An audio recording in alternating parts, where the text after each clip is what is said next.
Halo semuanya, welcome back to my channel. Pada video saya hari ini, saya akan menceritakan bagaimana sulitnya mencari pendonor plasma konvalesen ketika bapak saya kemarin terkena COVID-19.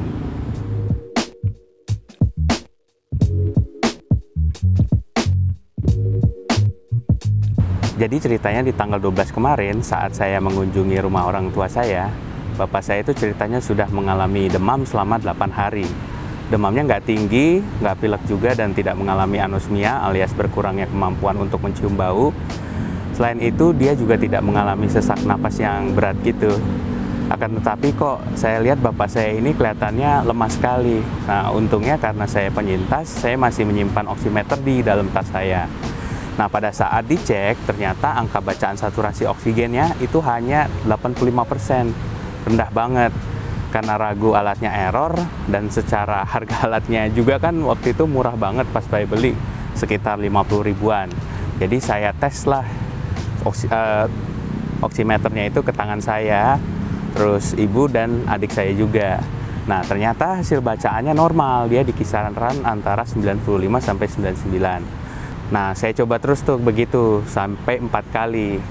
Dan singkat cerita, memang ternyata saturasi ayah saya pada saat itu memang rendah, dan langsung kita bawa ke IGD rumah sakit.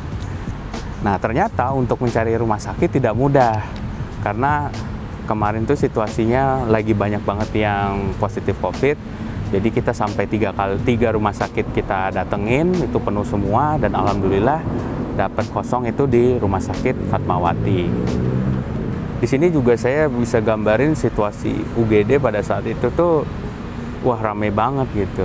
Dan apalagi pas kita ngelihat situasinya di dalam ICU COVID, wah itu really heartbreaking banget lah situasinya di dalam ICU COVID itu.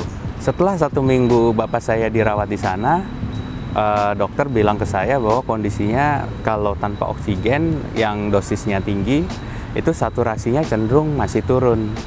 Nah, jadi kata dokter karena udah seminggu dan untuk mempercepat proses recovery, itu dokter memutuskan untuk melakukan terapi plasma konvalesen dengan mencari pendonor yang cocok dengan bapak saya. Untuk mencari pendonor plasma konvalesen ini, itu yang mencari adalah dari keluarga pasien. Nah, setelah menandatangani dokumen persetujuan untuk dilakukan terapi plasma konvalesen, dokter memberikan berkas permintaan plasma yang bisa kita bawa untuk ke PMI. Nah, disitulah pencarian pendonor itu sudah mulai bisa kita lakukan. Untuk menjadi pendonor plasma konvalesen, itu syarat-syarat yang harus dipenuhi antara lain adalah yang pertama, dia pernah positif COVID dengan gejala yang sedang berat. Jadi kalau kayak OTG dan yang ringan itu nggak bisa. Nah, sedang tuh kayak apa sih? Sedang tuh sampai mengalami benar-benar sesak napas, terus juga dirawat di rumah sakit. Nah, itu yang termasuk dalam gejala yang sedang.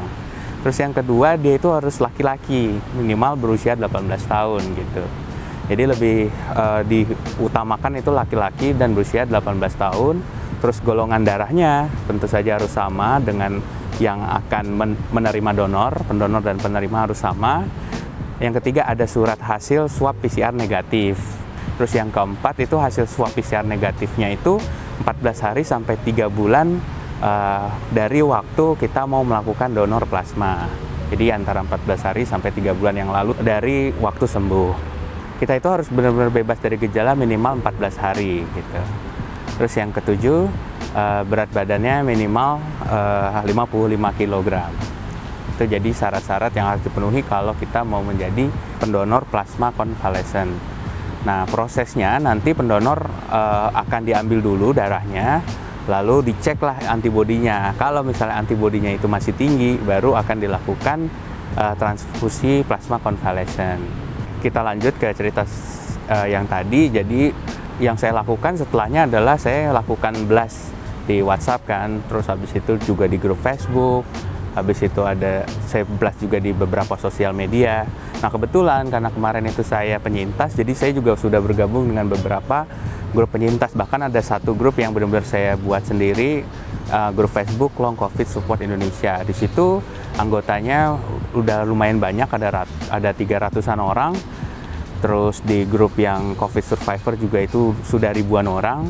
Akan tetapi dari BLAST itu pun tetap sulit untuk menemukan yang pas untuk menjadi pendonor. Memang banyak sekali yang menghubungin saya, akan tetapi yang jadi kendala adalah kebanyakan dari penyintas itu hanya mengalami gejala ringan, atau setelah sembuh itu tidak lagi melakukan swab PCR. Jadi emang untuk diketahui, kita itu dulu kalau waktu kita positif dan setelah 10 hari kita dari mendapatkan PCR positif pertama, itu sebenarnya setelah 10 hari karantina ataupun kita sudah 10 hari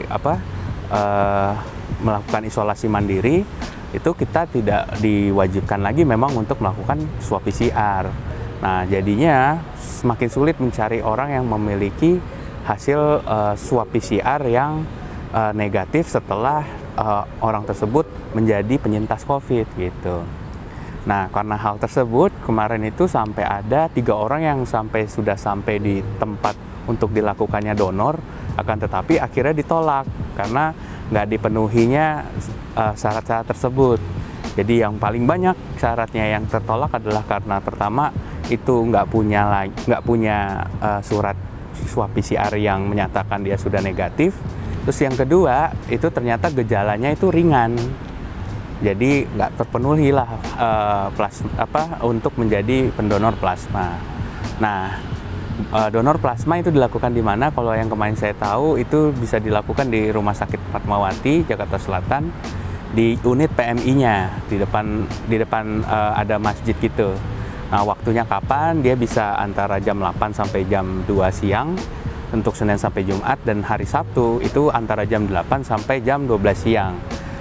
Nah, buat kalian penyintas COVID dengan gejala sedang, usahakanlah untuk bisa lakukan donor plasma konvalesen ini untuk saudara-saudara kita yang sedang berjuang melawan COVID. Karena setelah melakukan donor yang pertama, itu 14 hari kemudian itu kita bisa lakukan donor kembali.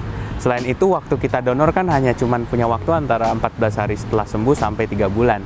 Jadi sayang banget kalau misalkan kita nggak lakukan donor plasma konvalesen ini.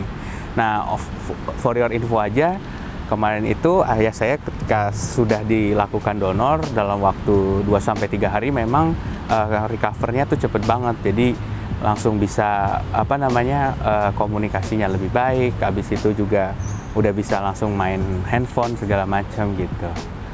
Jadi itu aja video saya hari ini, semoga bermanfaat. Jangan lupa cuci tangan sesering mungkin, pakai masker, dan stay safe ya kawan-kawan semua. Klik like apabila kalian semua merasa video ini bermanfaat, dan klik subscribe beserta tanda loncengnya untuk mendapatkan notifikasi video baru saya selanjutnya. Bye-bye.